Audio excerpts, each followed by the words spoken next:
It's your girl D, and today we are going to talk about credit. You heard me, credit. Because let's be real, a lot of us don't know what the heck credit is. I want to make sure I give you guys as much information as possible so that we can all grow and learn together, because that's what this is all about, right? So we're going to start with the importance of credit. Even though I grew up with my mom being a financial guru and, teaching me what she could. She's a financial advisor, a financial planner. She does all of that great stuff. You can check her out. Shout out to TheeElaineForbes. Thank you so much for, getting me the knowledge I needed to be able to spread some more knowledge to other people. I still didn't always follow the right path. And like many of you, I went to college on my own, got a credit card, and things did not go so great. And I ended up having really, really bad credit. But throughout that time, I have built my credit back up, understood how things work in the credit industry.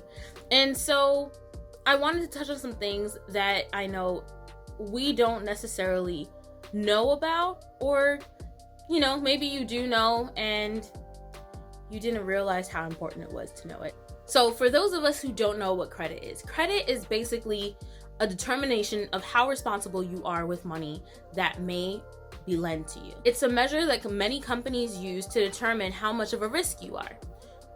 The lower your credit score, the higher of a risk you are. The higher your credit score, the less of a risk you are. The goal is to have as high a credit score as possible so that you can prove that you do not pose much of a risk to any company that may loan you money. Credit is just as important as having money, if not more important than having cash, because guess what? Having credit allows you to buy cars, buy homes, rent an apartment, get a student loan, get credit cards, and so much more. So you want to make sure at all times, dear God, please have a good credit score. And if you don't, in another video, we'll talk about how we can get there. All right? But this is just to talk about the importance of credit. Let's get to the nitty-gritty important stuff. Yeah! Recently, the way credit is calculated changed. So that changed around what has an impact on your credit score.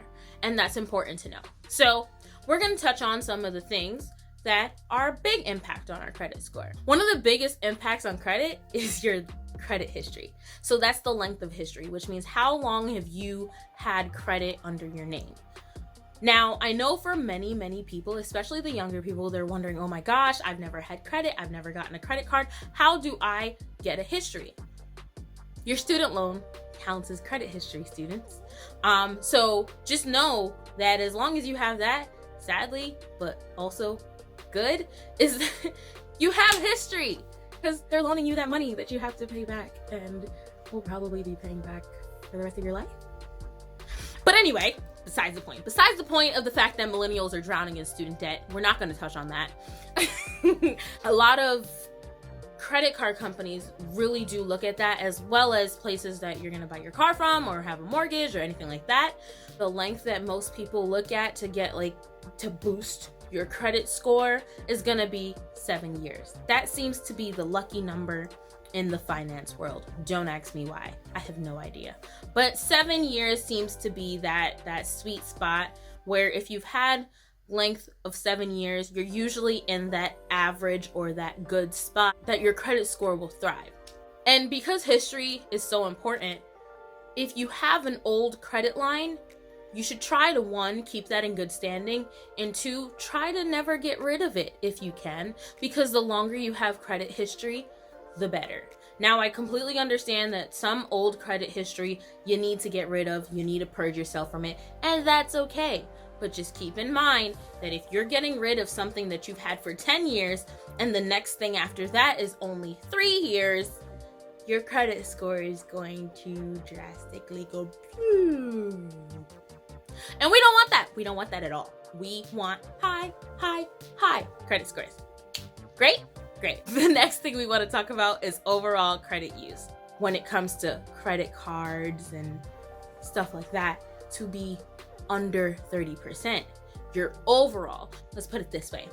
If you have $500 from Capital One and $500 from Chase, you want your overall $1,000 to be under $300. So you want to put all your $300 on your Capital One? No!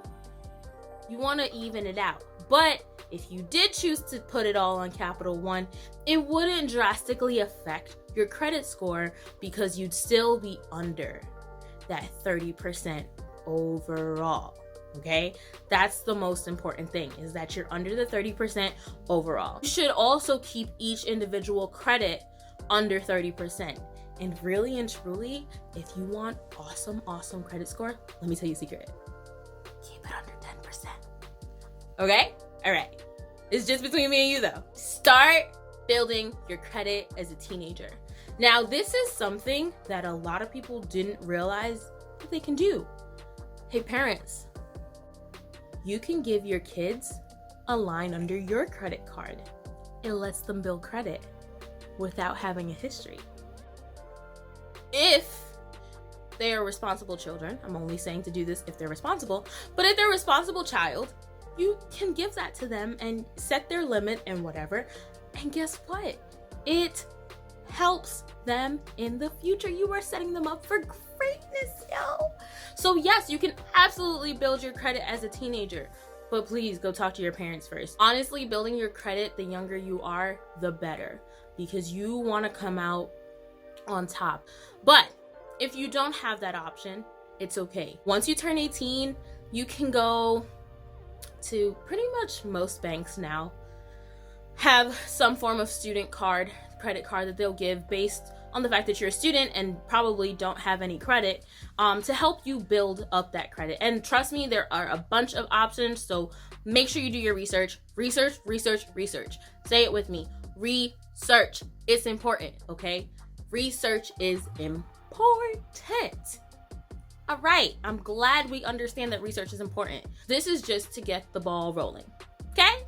Okay. Woo! I cannot stress this enough. Guys, your credit is not extra money.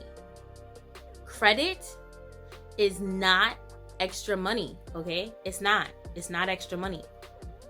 So don't think about it like that. If you think about it like that, you're already going down the wrong path to having so much debt.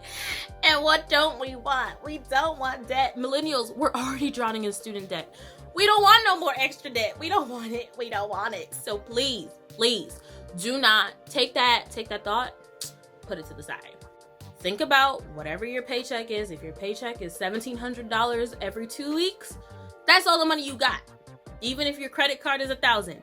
And if you are spending on that credit card, whatever you are spending on that credit card should be coming out of what you already have in your bank account. Do not spend on your credit card what you don't already have in your checking account. Because if you don't have it, you shouldn't be spending it. All right? I know you heard me. If you don't have it, what shouldn't you be doing? Don't spend it. All right. So this is one that kind of goes over most of our heads because it's in the fine print and a lot of us don't even know what half of the words in those fine prints mean. Checking your APR. Look at what your APR is. Most of the time, if you don't have very good credit or you don't have any credit, your APR will be sky high. Like that's what they're charging you every 30 days is usually somewhere between 24% to 27%. Did y'all know that they don't even pay you that much in your savings account? But they're charging you that much though. So guess what we don't want to do? We don't want to have a balance at the end of every period. Because if you don't have a balance, they can't charge you no money. Was that another gem? Was that another secret? If you have an APR that's much higher, track it. As your credit score is going up, your APR should be going down. And if it's not, you should be calling your bank and negotiating to bring it down. Because credit is all about negotiation. Woo! Who loves to negotiate? Not me. But we gotta do it. Okay, so please keep track of that. If you have a high credit score and you have an APR that is over 20%, honestly, call your bank right now and tell them that you're leaving them and you're going somewhere else, because that's unacceptable. Unacceptable. I know a lot of us have had that idea that student loans don't affect your credit. I'm sorry to tell y'all, I know we're drowning in it. I know we are. Trust me, I'm right there with you. And it's like, I don't understand why I have to pay so much money just to learn something, you know? Like, can we just do better? Okay, but seriously, student loans affect your credit, okay? So if you're in school right now and you're watching this video and you have a job, I know they told you that you don't have to pay your student loans till you're done. Throw some money to it. You'll thank me later. But seriously, try not to miss payments once you're out of deferment, okay? Try to make on-time payments. Last but not least, try to avoid too many store cards. Store cards are kind of predatory. So, you know, try to avoid having too many of them. 1 or 2 is great. It's fine, okay? But don't have 10. Don't have a Macy's, a JCPenney, a Victoria's Secret, a Bath and Body Works, a Hollister, a Forever 21, a Nordstrom, a Saks Off Fit. Honestly, like, no. Please don't do that, okay? You know, pick one and stick with it. And again, only do it if it's a benefit to you. Don't just do it because they're pitching you a sale, okay? We don't want their sales. Do it because it's a benefit to you. Now, I know I probably said a lot in this video, but these are just some things that have a huge impact on your score. And, you know, we need to start having this conversation, okay? We had to have it. I know it's hard to speak about it, but take it from someone who had really bad credit a year ago, and I've used a lot of these tips myself to get myself to where I am today. So I promise I'm putting my mouth where I preach. Is that how that saying goes? Anyway, you get what I'm saying. You get what I'm saying. You get what I'm saying? You get what I'm saying. Please do your own research, of course. These are just some things that I've noticed that have had a huge impact on my credit score as I've tried to understand the credit industry. Stay tuned for part 2, where I give you some tips and tricks on how to build your credit.